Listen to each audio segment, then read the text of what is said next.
The former U.S. Vice President Mike Pence warning of threats to the Republican Party in his latest book, What Conservatives Believe, Rediscovering the Conservative Conscience. Pence writing, quote, "Trump has not always governed as a conservative.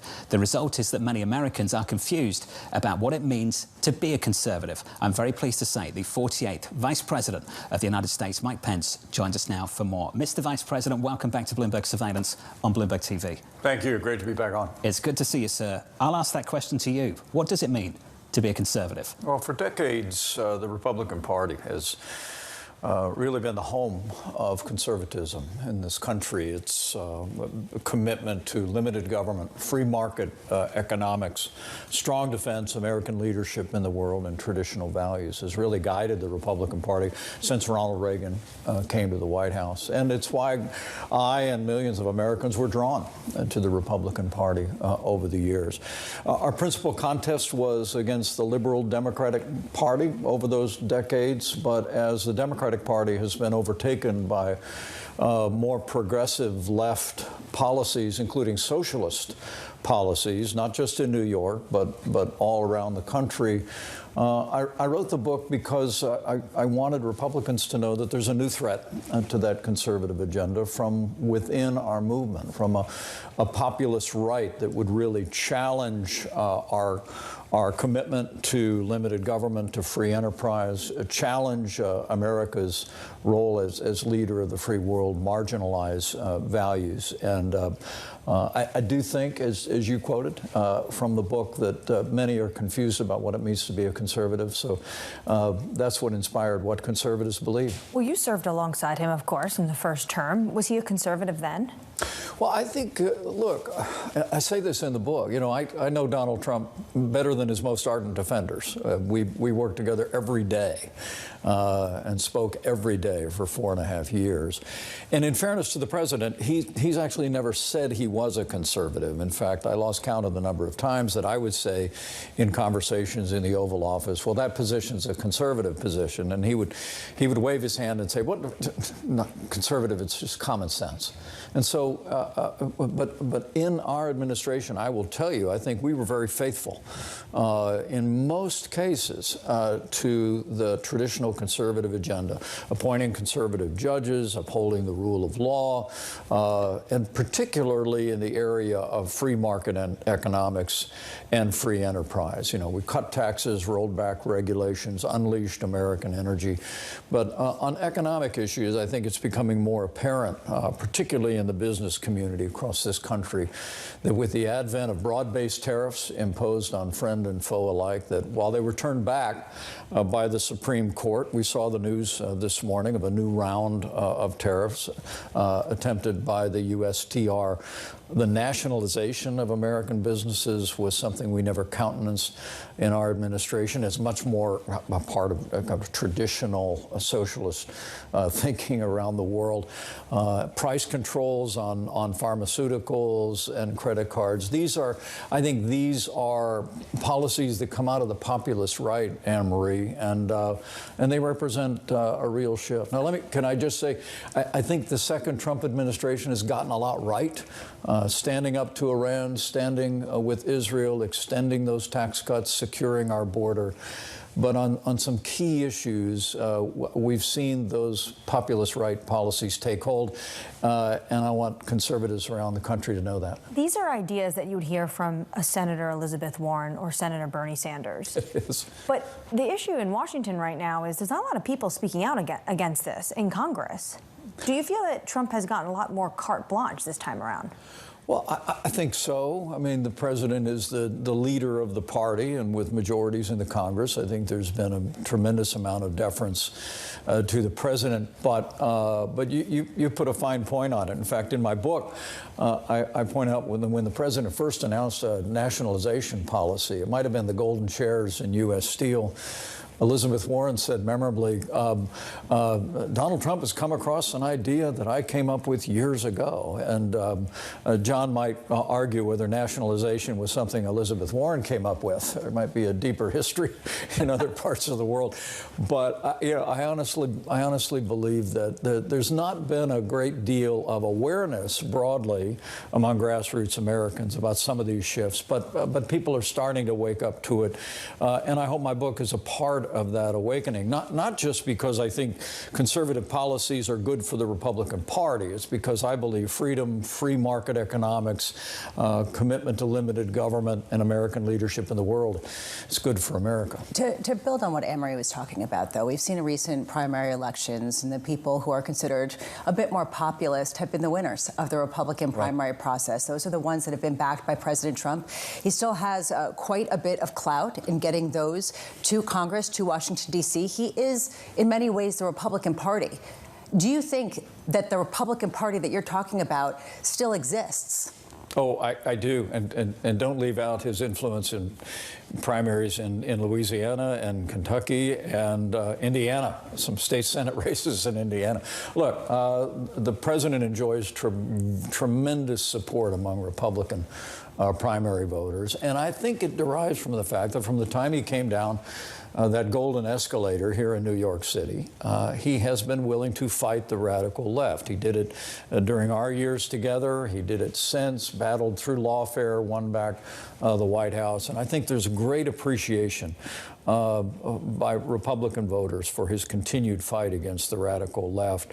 But what I wrote the book for was just to make sure that we don't conflate the loyalty to the president with, as some on the populist right would have, an embrace of a new agenda for the Republican Party. I think the Republican Party has to be a party committed to free market economics and limited government and all the ideals and principles. I'm particularly troubled, and Anne-Marie, with your background on foreign affairs particularly, I'm particularly troubled about the stops and starts on American support for Ukraine. It was the populist right voices inside and outside the administration that actually argued against striking Iran's nuclear facilities a year ago and even launching Operation Epic Fury. And even more troubling to me is voices on the populist right are questioning America's support for Israel, and with that rhetoric actually descending at times into the dark hallways of anti-Semitism. Look, that's not who conservatives are in this country. It's not what conservatives believe, and I try and call it out in the book. Let's finish on one particular policy debate that I think will be a defining policy debate for the next decade, perhaps, and that's AI. I've sat here wondering at times, what is the conservative position? What will the conservative position be? I know what the left will do and how they'll respond. Tax, redistribute, tax, redistribute. What's the conservative position on that technology? What's it going to be? How will it evolve in the next 10 years or so? Well, I encourage you to read my book, John, because you'll see. Well, I just got a copy, sir. I'm only halfway through. I'm at the national debt. Look, I think there is look, the conservative view would be that technology is neutral. It's neither good nor bad. I greatly admire the former chairman of Intel, who's written a wonderful book entitled AI for Good.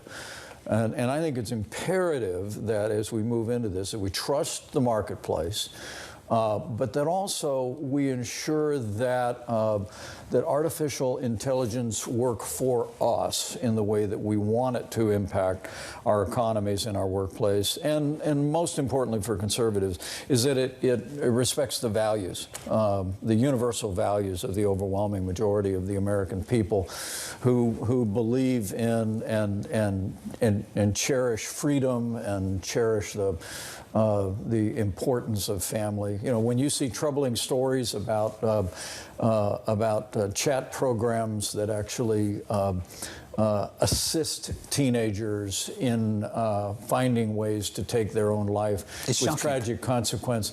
I think it's actually imperative that conservatives step forward and say, let's create the guardrails around AI so that consumers will have places to go for AI that really reflects our goals, our objectives, our values, and let the marketplace work. Yeah, that's what I'm kind of getting at. I can trust the market. Ron Bloomberg, I think there's a great tradition of support for free markets and limited government, in our audience at least.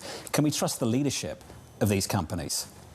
Well, I think that's the real question today, and what we want to do is facilitate the emergence of alternatives within the marketplace. Look, I think the American people understandably have concerns about AI, but if given the opportunity to spend their dollars and spend their business resources on AI that works for us and respects those universal values, I trust the American people will choose well. The one thing on AI, to Jonathan's earlier point about what the left is going to do, Bernie Sanders says he wants to tax these companies 50%. Steve Bannon, which you know well from Trump's first term, one of his key architects of his rise and how Trump would speak, doesn't think Bernie Sanders goes far enough. Is that going to be the Republican position, whether you agree with it or not, in 2028? Republicans don't raise taxes. Republicans cut taxes. And I would caution you against giving anybody too much credit for Donald Trump's rise other than Donald Trump.